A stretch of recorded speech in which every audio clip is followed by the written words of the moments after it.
Hablamos de lo que es el tema de la nutrición vegetal.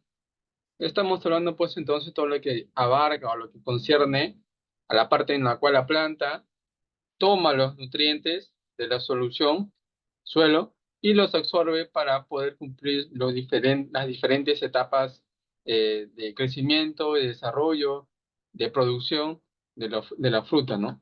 Como ustedes pueden ver dentro de la imagen, ahí tienen ustedes, pues, entonces, los nutrientes principales. Dentro de ellos, pues, tenemos los macros, los elementos secundarios y los micronutrientes, ¿sí? Recordemos, pues, entonces, que dentro de los nutrientes como tal, el nitrógeno, el fósforo y el potasio son los elementos que la planta requiere en mayor cantidad, y dentro de ellos tenemos también pues el calcio, el magnesio y el azufre, ¿no? El carbono, el hidrógeno y el oxígeno, pues la planta también lo toma o lo absorbe, pero esto pues a través de el agua y a través del ambiente en el que se encuentra, ¿no? El carbono, por ejemplo, la planta lo absorbe como forma de CO2, ¿no? Que normalmente está en forma de gas en la atmósfera, ¿sí? El hidrógeno lo absorbe a través, pues, del agua, que es el famoso H2O, y el nitrógeno, pues, lo absorbe a través del aire en el ambiente, ¿no? El famoso H, H2, y el amonio, pues, ¿no? Que es la forma en la cual como la planta lo toma en forma de gas, ¿no?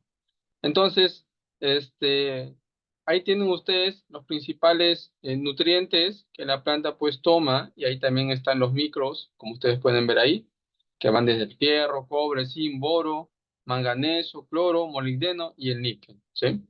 La planta entonces, a través del proceso de transpiración, ¿sí? Transpiración, transpira, ¿sí? Y comienza a absorber agua. Al momento de absorber el agua, absorbe también los nutrientes que se encuentran en la solución. Ojo con esta palabra, solución, ¿sí?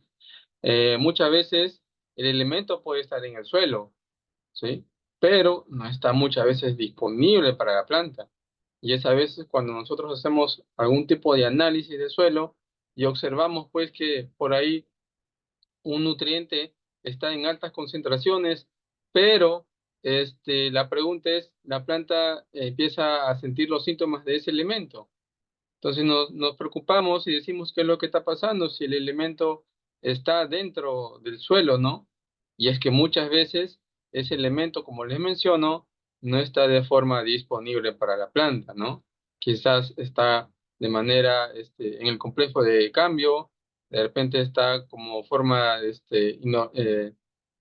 inactiva, o también puede ser que por ahí esté combinada con algún otro elemento que está impidiendo pues que la planta lo pueda tomar, ¿sí?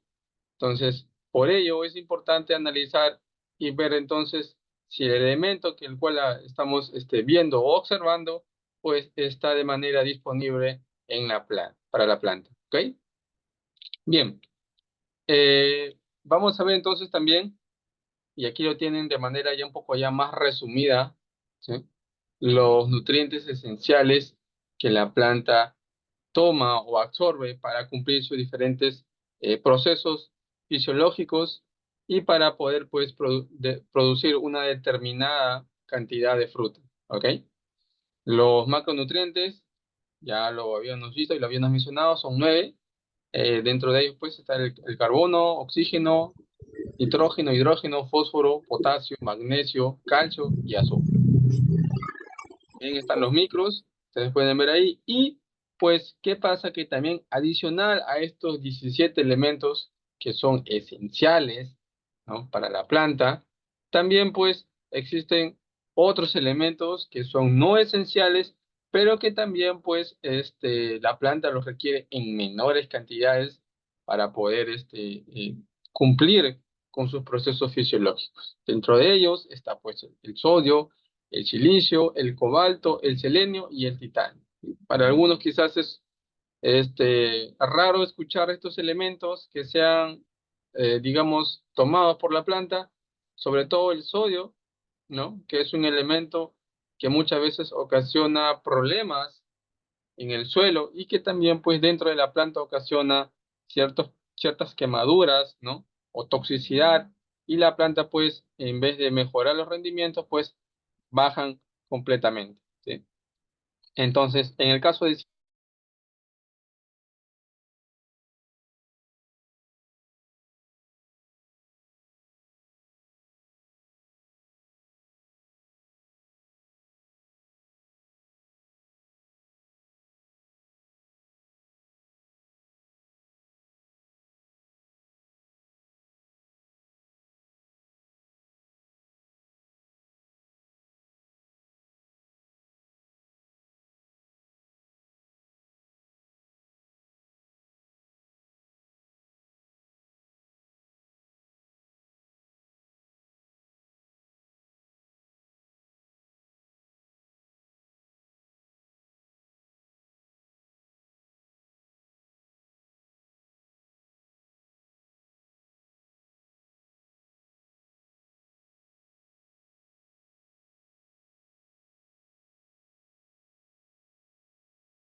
A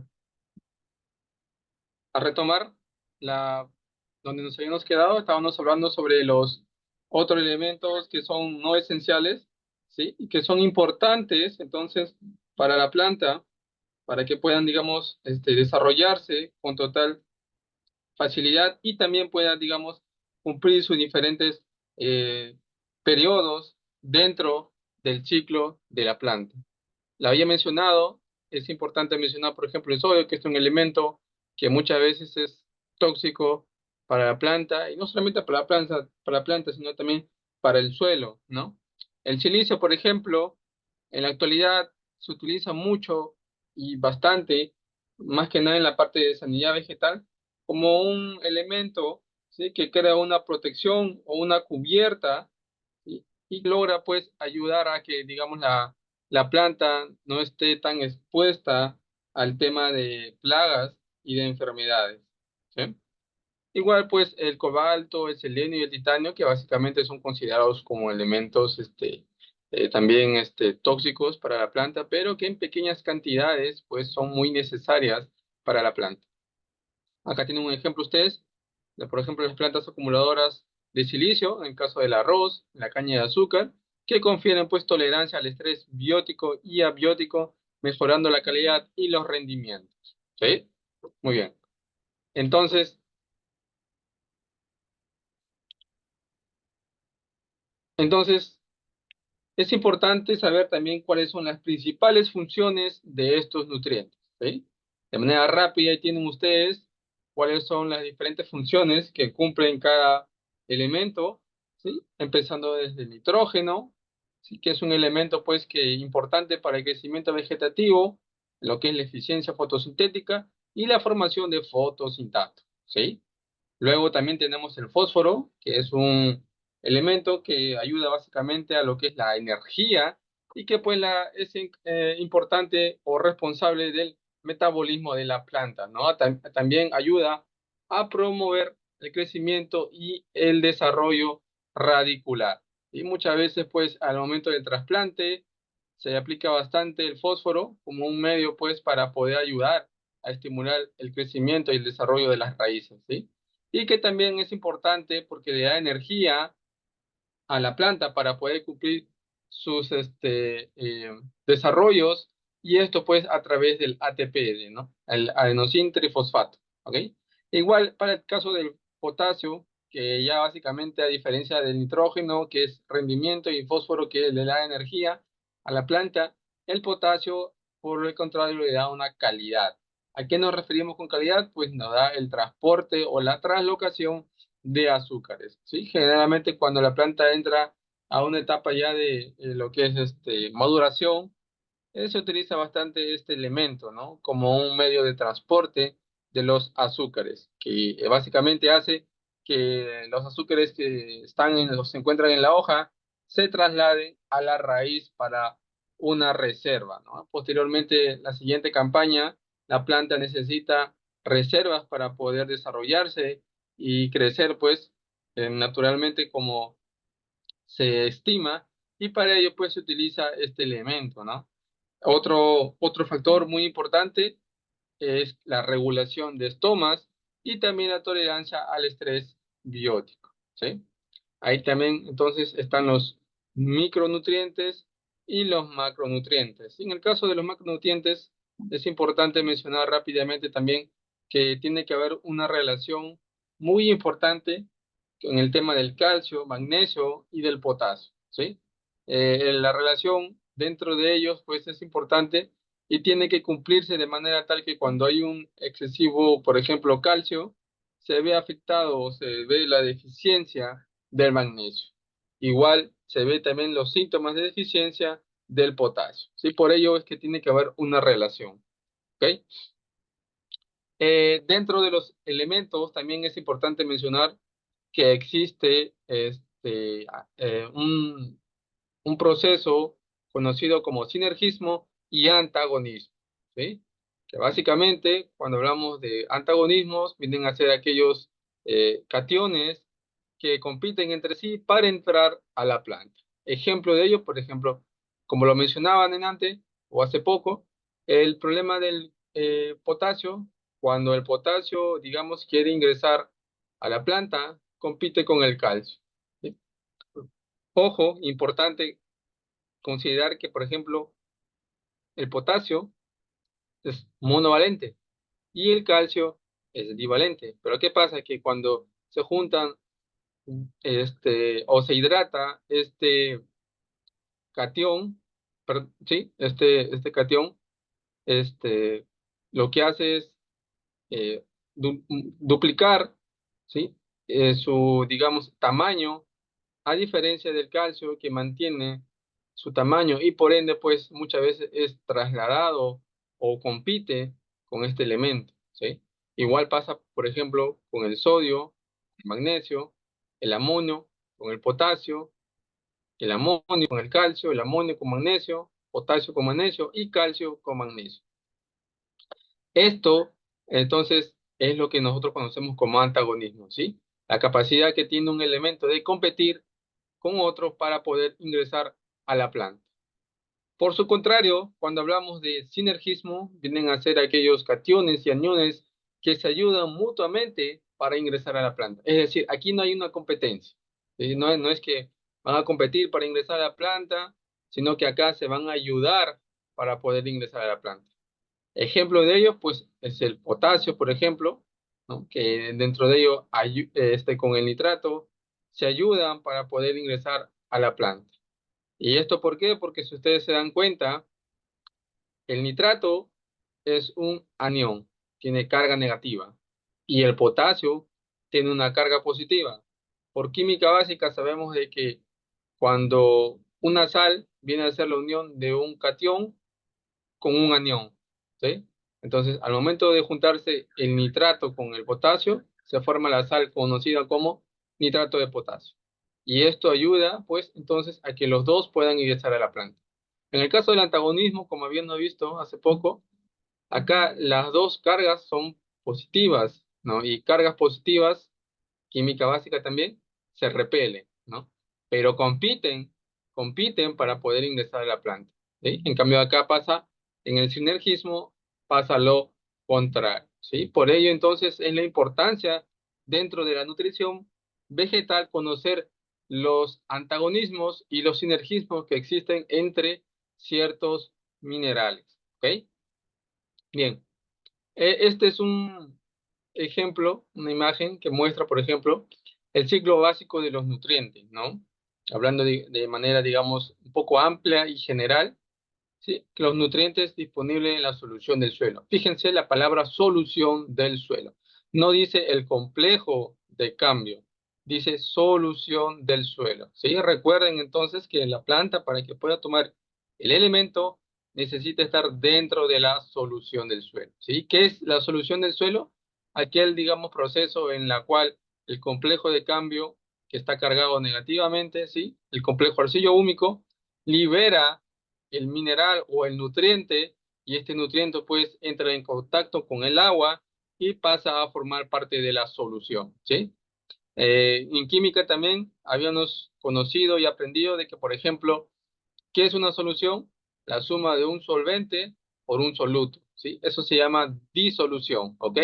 Entonces, la disolución viene a ser la suma de un solvente más un soluto. El solvente más conocido es el agua, ¿sí? Y el soluto, pues, viene a ser el mineral o la sal, ¿no? En este caso, ¿no? Que cuando se junta con el agua, pues, forman la disolución, ¿sí? Y aquí, pues, es donde entra la solución del suelo y la planta puede tomar, ¿ok? Bueno, entonces, en términos generales, podemos decir que acá lo que pasa es que el desecho del animal, pues, ¿no? Que nosotros lo conocemos como excretas, son incorporados al suelo y esto es lo que conocemos como materia orgánica, ¿ok? Esta materia orgánica, pues por procesos de descomposición, van a ir descomponiéndose por acción de los microorganismos y va a haber pues una actividad microbiana muy grande, lo cual va a originar pues que esta materia orgánica se descomponga y empiece a liberar los nutrientes, ¿sí? Esta materia orgánica va a tener un valor nutricional, el cual va a depender mucho, pues, de la alimentación de este, digamos, este animalito, ¿no? Si este animal, por ejemplo, en este caso, que puede ser un vacuno, puede ser, digamos, un porcino, puede ser un ovino, ¿sí? Dependiendo de su alimentación, pues va a tener la materia orgánica un valor más, mucho mayor o mucho menor, ¿sí? Entonces, la alimentación de este ganado hace muy importante a la hora, pues, de determinar el valor de la materia orgánica, ¿sí? Esta materia orgánica, como proceso final, va a pasar a la formación del humus, ¿no? Que es, digamos, la principal o el último proceso de descomposición de la materia orgánica, ¿no? Y aquí, pues, también dentro de los compuestos arcillo-minerales están también las cargas negativas, como lo mencioné, ¿no? Y acá van a estar adheridas o pegadas, ¿no? Los nutrientes. Es como este complejo arcillo-mineral o arcillo húmico, es como, por ejemplo, un banco que nosotros podamos conocer, ¿no? Un banco, nosotros, por ejemplo, cuando pues tenemos una cantidad determinada por ejemplo, de dinero, ¿no? Y pues está dentro, digamos, del banco, y el banco está representado por el complejo arcillo único. Pero ¿qué pasa? Que no le podemos dar ningún uso, ¿no? Si no sacamos ese dinero. Yo no puedo hacer uso de ese dinero si es que yo no saco del banco. Lo mismo pasa con el complejo arcillo húmico, ¿no? La planta no puede tomar el nutriente, pues si no sale de este complejo arcillo húmico. Tiene que salir y entrar en contacto pues con el solvente que es el agua para que pueda ser tomado por la planta, ¿sí? Entonces, estos minerales que están adheridos al complejo arcillo mineral pues son captados a través de la aplicación de fertilizantes, ¿sí? Entonces, los fertilizantes al momento de aplicarlos van a ser captados por el complejo arcillo húmico y estos van a estar aquí hasta el momento en que puedan ser liberados y puedan ser tomados por la planta, ¿sí? Entonces es todo un proceso y que a la hora pues de cosechar estos productos o estas cosechas pues van a estar a la venta fuera del campo, ¿no? Entonces es un ciclo que está completamente cada vez día a día siguiéndose, ¿no? Y acá pues también tenemos las aguas subterráneas, ¿no? Que básicamente vienen a ser la parte en la cual muchas veces, a veces los nutrientes precipitan cuando están de forma insoluble, ¿no? Y precipitan a aguas subterráneas, ¿no? Lo que ocasiona pues que muchas veces se genere problemas de aguas con alto contenido de nitratos, ¿no? Y esto ya es un problema para la salud de las personas, ¿sí? Entonces, fíjense, entonces, la importancia de conocer este ciclo de los nutrientes. Ahí tienen a manera de resumen, ¿sí? Cómo la planta absorbe los nutrientes, ¿no? Básicamente es importante conocer que hay dentro de la planta, tiene pues sistemas radiculares, que básicamente está formado por una raíz principal, una raíz secundaria, una raíz también terciaria, que no decir, y los pelos absorbentes, ¿no? Las famosas raicillas que nosotros conocemos, que es lo que nosotros a veces la evaluamos a través de los rizotrones, a través, por ejemplo, de las canastillas que podamos conocer o saber, perdón. Y entonces esas raicillas van a ser un factor muy importante para poder determinar entonces la absorción de los nutrientes, ¿sí? Entonces los nutrientes van a ingresar a través de las raíces, ¿sí? Y esto pues es muy importante porque si la planta no tiene sistema radicular, no va a poder absorber los nutrientes, ¿sí? La entrada entonces del agua a la planta se realiza por medio de las raíces. Este proceso se llama transpiración y consiste pues en la pérdida de agua en forma de vapor hacia la atmósfera, ¿sí? De manera un poco más específica, lo podemos ver acá en este cuadrito que está a la mano izquierda, ¿sí? Aquí está el pelo radicular de la planta.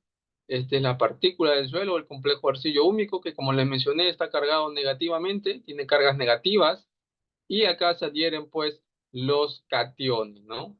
Este, polos opuestos se atraen y acá pues está el potasio, el cobre, el magnesio, el calcio, ¿no? Todos los elementos con carga positiva. ¿Qué pasa? Que como les mencioné, los elementos están dentro del complejo de cambio, ¿sí? Mas no están en la solución. ¿Qué tiene que pasar? Que este elemento tenga que salir a la solución, ¿sí? Y recién poder ser tomado por la planta, ¿sí?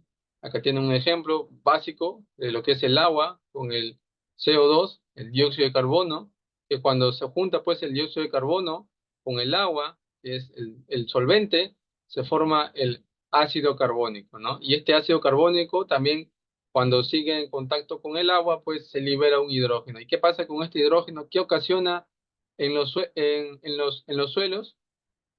¿Alguien sabe qué ocasiona este hidrógeno en los suelos? ¿Conoce o sabe? Muchas veces ocasiona acidez, ¿no? Acidez, al igual que el aluminio, ¿no? Que es un elemento que también ocasiona acidez en el suelo, este hidrógeno también pues ocasiona acidez en el suelo, ¿no? Y por ende pues se le considera como suelo ácido, ¿no? Bien, entonces eso es a manera de resumen lo que ocurre dentro de la parte de la nutrición vegetal de la planta, ¿sí? Acá tienen entonces ustedes también otro ejemplo de lo que puede hacer cómo se mueve el agua en la planta, ¿no? Como les mencionaba, es tomado a través de la transpiración, o mejor dicho, de la evapotranspiración. La planta pues toma los nutrientes, ¿no? Toma el agua, dentro del agua pues están los nutrientes y pues esto es llevado a los diferentes órganos de la planta, ya sea ese fruto, llámese ese hoja, llámese pues floración, ¿no? Botones, en fin, todas las partes de la planta, ¿sí? Entonces, pero también todo el agua que toma pues la planta tampoco no lo puede, digamos, eh, asimilar. ¿Qué pasa? Que también expulsa una cierta cantidad de agua. Y esta agua, pues, a diferencia que es tomada en forma líquida, el agua que la planta expulsa no la expulsa de forma líquida, sino la expulsa en forma de vapor, ¿sí? Entonces, fíjense ustedes la importancia de conocer la nutrición vegetal. Aquí tienen ustedes el sistema radicular nuevamente, ¿no? Cómo ingresa el nutriente a través de la epidermis del suelo, dentro de ello pasa por la corteza y es llevado a los vasos vasculares, ¿no? El xilema, y que ahí pues es transportado a los diferentes órganos, ¿no? Y que la planta pues, como les mencioné, no todo el agua que toma lo toma o lo llega a absorber, sino que una parte es tomada, llevada a los órganos y otra parte pues es liberada a través, en forma de vapor a través de los stocks, ¿ok? Bien, uso de los nutrientes, importante conocer y saber, por ejemplo, acá, para un rendimiento de toneladas por hectárea de un determinado cultivo, por ejemplo, hablando de la papa, para poder llegar a 40 toneladas por hectárea, ¿no? Necesitamos un aproximado de 175 unidades, o mejor dicho, kilogramos por hectárea de nitrógeno, fósforo 35, potasio 257, magnesio 23 y calcio 18, ¿sí? Ojo, esta es una tabla que nos da una referencia de las cantidades que nosotros podamos usar de un determinado nutriente para poder llegar a este rendimiento. Pero no siempre va a ser así. ¿Por qué? Porque la realidad de nuestros campos o la realidad de las condiciones climáticas en la cual nos encontremos es muy diferente, ¿no? Estos son pruebas que se han realizado en un determinado lugar a un determinado tipo, con un determinado tipo de suelo y con una determinada variedad, más no, digamos, es lo que se aplica o lo que podamos utilizar, ¿no? En nuestros campos. Muchas veces nosotros queremos llegar, por ejemplo, en el caso de la papa, 40 toneladas por hectárea, un ejemplo, ¿no? Y le aplicamos estas cantidades, ¿no? Y nunca llegamos a los 40, ¿no? Llegamos de repente a menos, ¿no? ¿Y qué pasa? Que muchas veces no se cumple esto por el tema de las condiciones en las cuales nos encontramos, ¿no? Entonces, para poder ser más exactos, ¿qué se necesita? Se necesita una curva de absorción, ¿no? Entonces, para ello es importante entonces hacer una curva de absorción de nutrientes en la cual pues podamos determinar cuáles son las cantidades que realmente se necesita bajo esas condiciones y bajo ese tipo de suelo, las cantidades que debemos incorporar para obtener un rendimiento estimado, ¿ok? E igual para los diferentes cultivos que nosotros podamos manejar. ¿En qué consiste entonces una planta? De manera general, rápida, es importante mencionarles también, por ejemplo, que la planta pues está compuesta por oxígeno y carbono en mayor cantidades, el hidrógeno y otros elementos. El nitrógeno y el potasio, que básicamente son los otros elementos que conforman la planta en un 80%, está el nitrógeno y el potasio con mayores cantidades, y de ahí le sigue el fósforo, el calcio, el magnesio, el azufre, el silicio, el cloro, el sodio y los micronutrientes. ¿Sí? Ahora, importante, otra cosa que ya debemos conocer y que muchos de repente por acá ya deben de conocer, es que la planta como tal está compuesta por un 70 a 90% de agua. El resto de ahí, o el resto para que llegue al 100% es materia seca. ¿Sí? La materia seca entonces está compuesta por 94% de material orgánico.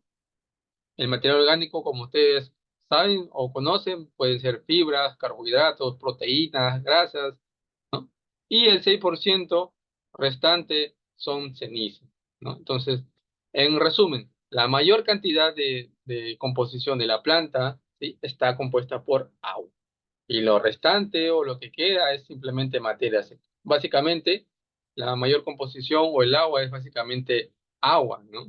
La planta, perdón, mejor dicho, la planta básicamente es agua, ¿no? Y entonces, ahí la importancia entonces de que nunca debe de faltarle el agua, ya que cuando existe ah, un gradiente osmótico distinto, pues la planta empieza a sentir síntomas de estrés, ¿ok? Ahí tienen algunos nutrientes esenciales y cómo, pues, su fórmula, cómo se expresan y las concentraciones que se pueden encontrar tanto en el suelo como en la planta, ¿sí? No voy a detallar mucho en este tema, pero sí es importante entonces conocer estos rangos importantes que debemos de considerar a la hora, pues, de establecer un cultivo, ¿ok? Ahí tienen también algunos nutrientes, sus funciones y clasificación, ¿no? Nitrógeno, un símbolo químico, la N, porcentaje relativo en la planta, 100, digamos, y su función en la planta es ayudar a la formación de proteínas y aminoácidos, ¿sí? ¿Cómo se clasifica? Como un elemento primario o macronutriente, ¿no? Entonces aquí está el nitrógeno, el fósforo y el potasio. Luego le sigue el calcio, el magnesio y el azufre, que son elementos básicamente importantes para la clorofila, como en el caso del magnesio, el azufre para el tema de la formación de aminoácidos, y el calcio, que es un componente muy principal para la pared celular. En algunos casos, no sé si ustedes están percatados o han visto en algunos campos, que la fruta llega a caerse, o muchas veces se comienza en plena maduración o llenado de fruta, se empieza a rajar o empieza a abrirse, ¿no? En el caso, por ejemplo, del tomate, un síntoma muy conocido es el blossom, ¿no? Que básicamente es una mancha casi oscura, grisácea, que aparece en la base del tomate, y eso es por temas de deficiencia de calcio, ¿no? Cuando el calcio, pues, entonces no está en las concentraciones adecuadas, ocurren esos problemas, ¿no? De ahí la importancia, entonces, de este elemento a la hora de incorporarlo a nuestros planes de fertilización. ¿Ok? Y el mismo caso, ¿no? Para el caso de los micronutrientes, ¿no? Que son esenciales, pues, para lo que es la activación de enzimas, para la fijación del nitrógeno, por ejemplo, como el molibdeno, problemas de activación de enzimas, también como el zinc, la síntesis de la clorofila, como el hierro, en fin, los elementos como tal, cada uno cumple una función muy importante. Entonces, de ahí la importancia de considerarlos en las cantidades adecuadas, ¿ok? Aquí también tienen las formas iónicas en las que las plantas absorben los nutrientes. ¿Sí? Aquí tienen, vuelvo a repetir, los macros, nitrógeno en forma de N, y la planta lo absorbe de forma de nitrato y en forma de amonio. ¿Sí? Amonio es distinto a amoníaco, ¿ok? Amoníaco es NH3, que es un gas, ¿sí? Que también en la actualidad, quizás acá en la zona donde me encuentro, que es en Ica, quizás no se utiliza mucho, pero en otros lados, incluso en otros países, se aplica el nitrógeno en forma de gas al suelo a través de unas máquinas especiales que inyectan el gas al suelo, ¿no? Y la planta pues lo puede absorber, ¿ok?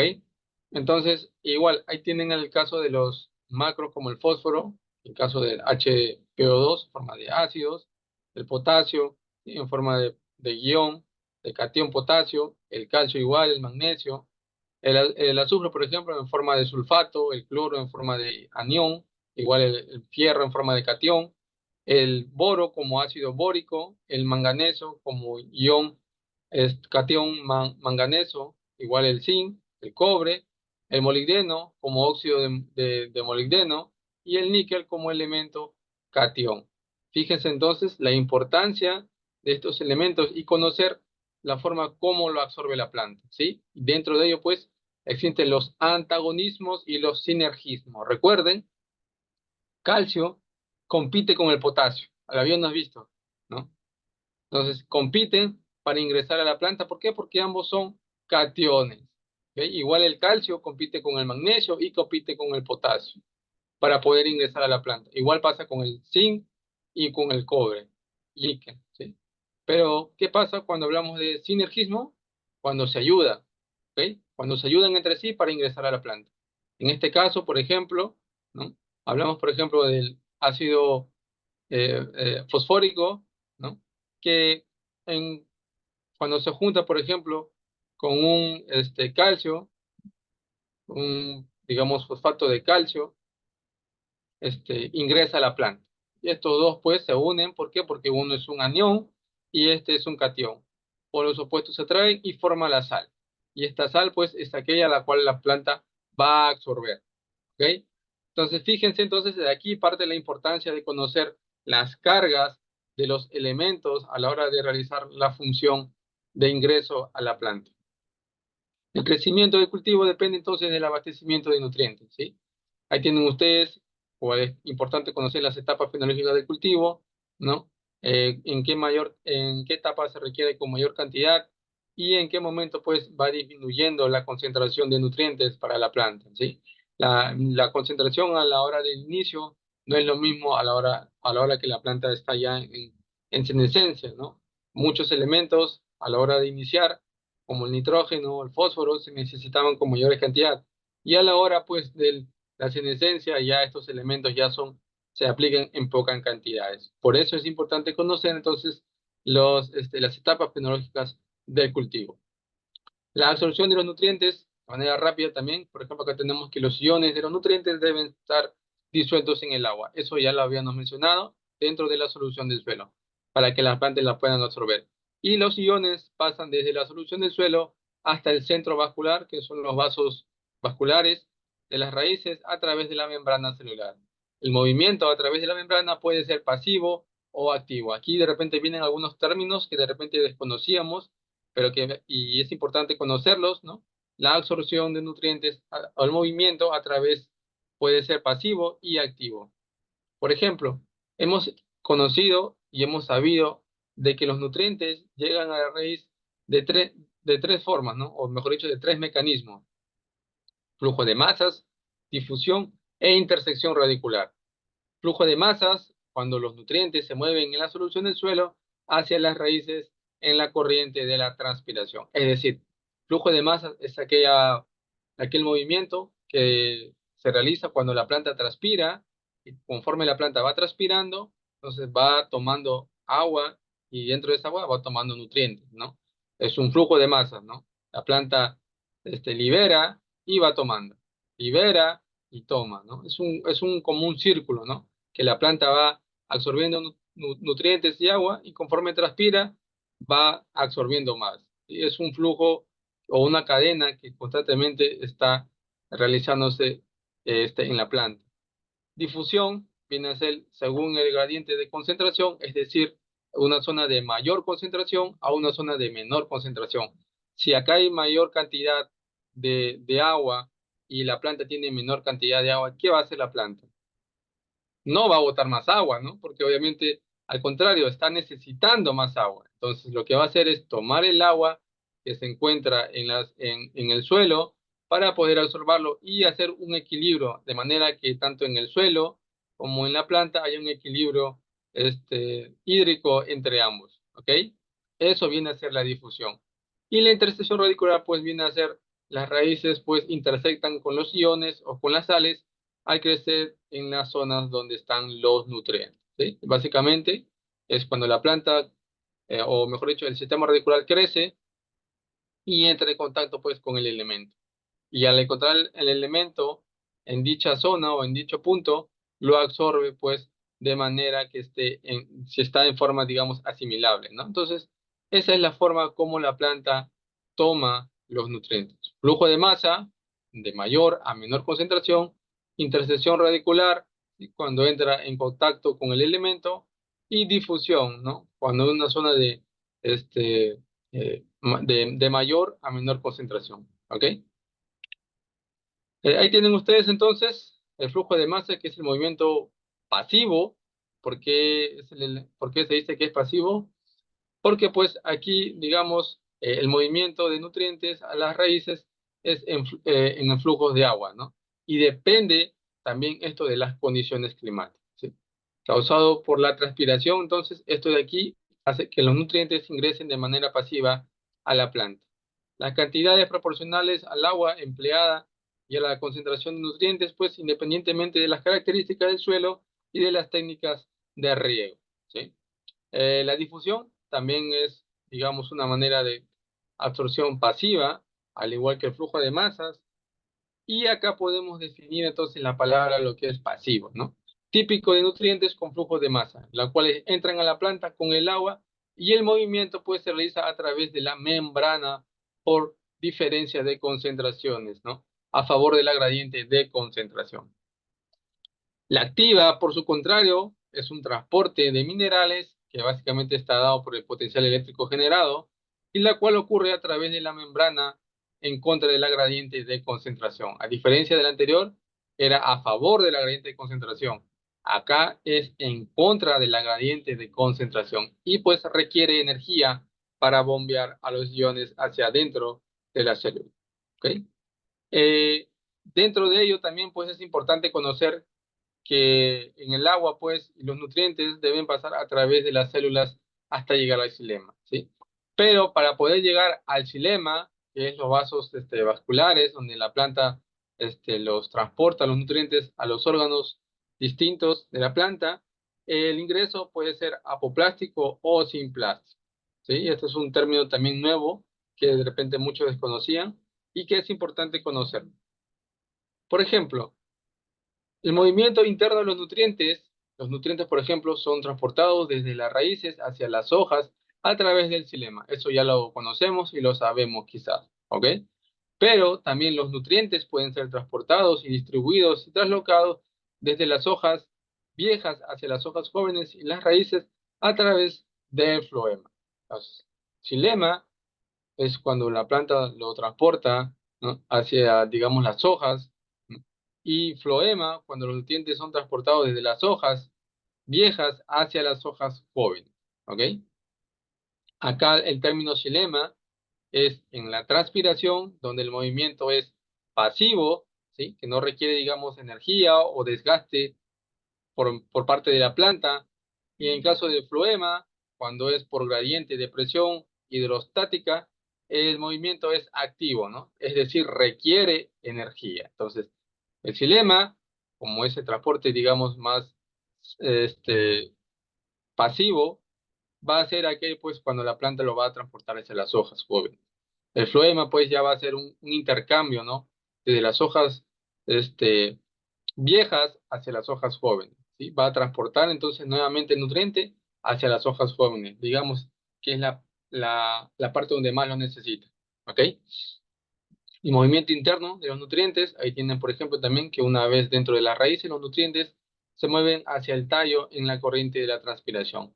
Y que después, pues, de que los nutrientes son usados en los procesos de metabolismo celular o del crecimiento vegetal, pueden ser traslocados dentro de la planta y luego fijarse en su primera localización donde puedan estar o encontrarse. ¿Ok? Este es un proceso muy común en casi todas las mayorías de plantas y que pues es importante a la hora de establecer también, digamos, el término de nutrición vegetal.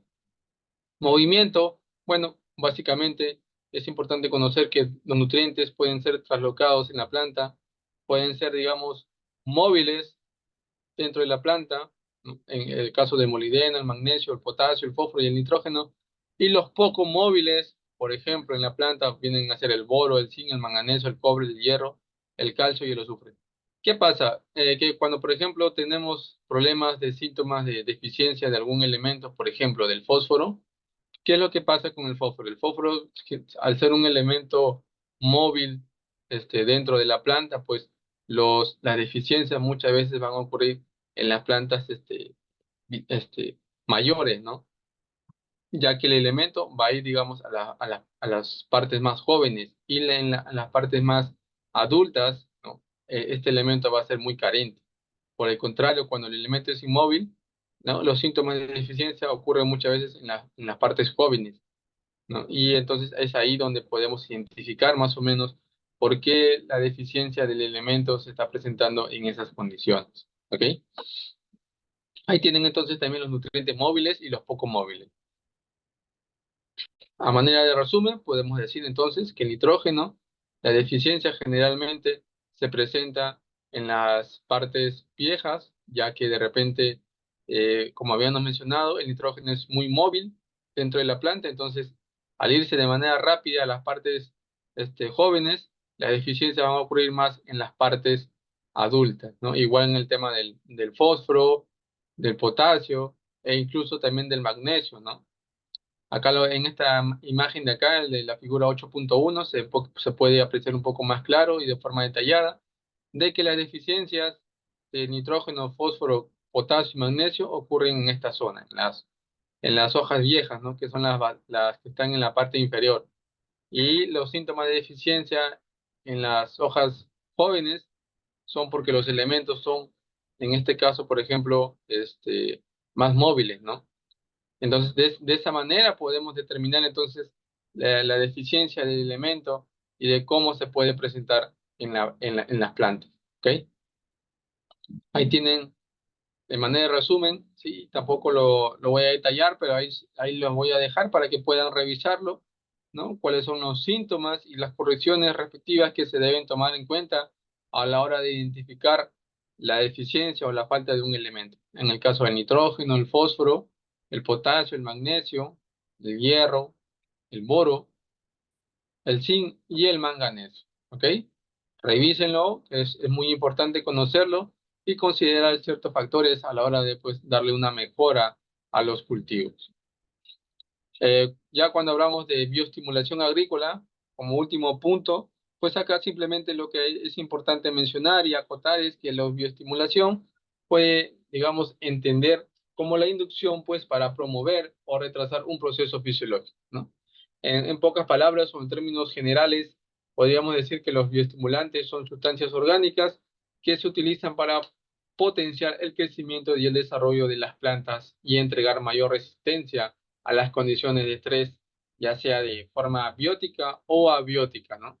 Entonces, en este gráfico de acá ustedes pueden ver ¿no? Algunos, digamos, bioestimulantes que se utilizan en la actualidad para poder aplicarle a los cultivos, el triptófano, la arginina, la asparagina, los polisacáridos, las saponinas, las vitaminas B1, B6 y D y los ácidos húmicos, ¿no? Dentro de estos, pues, quizás el término que más conocemos o que quizás es mayormente conocido por nosotros es los ácidos húmicos, ¿sí? Ahí en los ácidos húmicos, por ejemplo, podemos hablar mucho de ellos, ya que en la actualidad se aplica o existen una gama de diferentes ácidos húmicos, ¿sí? Estos ácidos húmicos promueven la absorción de nutrientes y agua por parte de las raíces y que también hacen mejorar la estructura del suelo e incrementan la capacidad para retener agua y nutrientes, ¿sí? En algunos casos, para temas de salinidad, es muy utilizado el tema de los ácidos húmicos, y porque pues dentro de su composición pues está una cadena muy importante de nutrientes para la planta. Eh, otras prácticas de bioestimulación importantes a considerar, podemos mencionar entonces pues la aplicación de rizobacterias promotoras de crecimiento, tales como los bacillus, los rhizobium, los tricoderma, los nitrobacter, nitrosomas, pseudomonas, aspergillus, azotobacter, ¿no? Que son, digamos, bacterias que ayudan pues también a la bioestimulación de la planta. Estos pues microorganismos lo que hacen es favorecer la síntesis de fitohormonas y la absorción de nutrientes, ¿no? Acá una de las condiciones muy importantes a tener en cuenta es que hay materiales, por ejemplo, que pueden ayudar al aporte de la estimulación de la planta. Por ejemplo, cuando hablamos de guano o estiércol de animal, según su origen, pues aportan nitrógeno, fósforo, calcio, magnesio, hierro, manganeso, zinc, bueno, en fin, todo lo casi la mayoría de los elementos y materiales orgánicos que ayudan pues a mejorar las condiciones físicas del suelo, ¿no? Así como también, por ejemplo, las altas cantidades de microorganismos estimulan el inicio del proceso de composición y que permite pues reducir la relación carbono-nitrógeno de la mezcla al inicio del proceso de compostaje. ¿Ok? Igual para el caso de las pajas, las hojas, rastrojo, cañas, virutas, acerrín, que también pues son materiales de origen vegetal que aportan una cierta cantidad de nitrógeno y que ayudan a la formación de la relación carbono-nitrógeno. ¿Sí? Eh, y bueno, eso digamos a modo de resumen general de lo que son los bioestimulantes, ¿no? En términos eh, resumidos, podríamos decir que estos bioestimulantes lo que van a hacer, pues, es ayudar a que la planta pueda salir de un determinado estrés.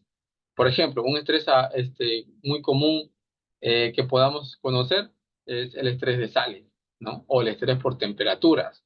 Entonces, cuando la planta entra en un estrés por problemas de sales, ¿no? La planta empieza a sentir los síntomas y comienza por ahí de repente a mostrar este decaimiento, las hojas empiezan a marchitarse, ¿no? O la fruta en su caso empiezan a caerse o no madura, no, el color, digamos, no llega a lo requerido, el grano Brix, en fin, tantos factores que pueden ocurrir y que esto pues va a generar como fin pérdida de rendimiento y calidad del cultivo. Entonces, esto de ahí o eso de ahí va a ocasionar pues que tengamos pérdida, ¿ok? Y para ello pues existen los bioestimulantes, ¿no? Y en algunos casos, y creo que tampoco no se ha mencionado acá, están las algas marinas que también son utilizados como bioestimulantes para poder, digamos, ayudar a la planta a que salga de ese estrés y los aminoácidos, ¿no? Un complejo muy importante que ayuda pues a que a través de sus composiciones, ¿no? Podamos establecer un determinado aminoácido para las condiciones en las cuales la planta se encuentra. Cuando obtenemos o estamos comprando un aminoácido, importante hacer uso o pedir un aminograma, ¿no? En el aminograma, pues, podemos determinar si ese aminoácido, pues, cuáles son, digamos, o para qué, digamos, cuál es la finalidad o el objetivo como tal de ese aminoácido. Hay aminoácidos que pueden ser usados para temas de sales, pero no para temas de temperatura o pueden ser al revés, ¿no? Un aminoácido que es importante para la temperatura, más no para la salinidad. Y si nosotros tenemos problemas de salinidad, pues ese aminoácido no va a obtener buenos resultados, ¿no? Y por eso es importante entonces pedirle o reclamar, ¿no? El aminograma para poder ver si ese aminoácido lo estamos aplicando bajo las condiciones adecuadas en la cual nuestro cultivo nos los está pidiendo. ¿Ok? Bien, entonces eso sería, digamos, a modo de resumen, cuando hablamos de lo que concierne a la parte de nutrición y nutrición vegetal y a bioestimulantes, ¿no? En los cultivos. No sé si hasta este punto ha quedado claro. ¿Hay alguna pregunta, alguna consulta? ¿Todo está claro? ¿Entendible? ¿Sí? Quizás algún comentario o algo que de repente puedan comentar ustedes. En todo caso, si no es así, pues entonces eh, les doy las gracias por el tiempo, ¿no? Y ya les voy a hacer llegar los materiales. Ahorita mismo terminando, voy a entregar los materiales para que se les pueda hacer llegar a cada uno de ustedes. Y pues bueno, agradecerles por su presencia y ya pues nos estaríamos, digamos, viendo en alguna otra oportunidad, si así lo permite el Señor, ¿sí? Yo me despido con cada uno de ustedes y que tengan una excelente noche, ¿sí? Nos vemos. Hasta luego.